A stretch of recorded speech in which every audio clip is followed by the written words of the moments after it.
Mariupol, la situation semble de plus en plus désespérée pour l'armée ukrainienne. Après 3 jours sans couloir humanitaire dans la ville assiégée, Kiev affirme être arrivé à un accord préliminaire avec les Russes pour mettre en place dès mercredi un couloir d'évacuation.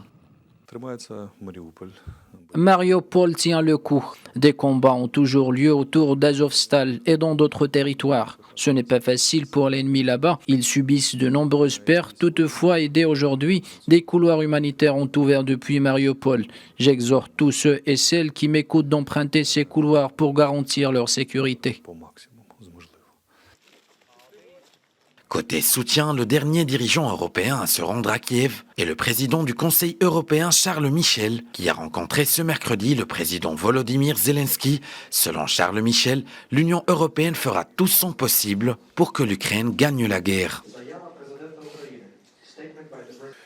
Aujourd'hui, nous avons décidé de donner 1,5 milliard d'euros d'équipements militaires à l'Ukraine. Jour après jour, en étroite concertation avec le président ukrainien Volodymyr Zelensky, nous essayons de convaincre les États membres de l'Union européenne de renforcer les soutiens pour assurer les besoins de l'Ukraine. Je veux aussi assurer Kiev qu'en concertation avec les États membres et d'autres partenaires, nous allons obtenir tous les moyens nécessaires pour combattre et gagner cette guerre.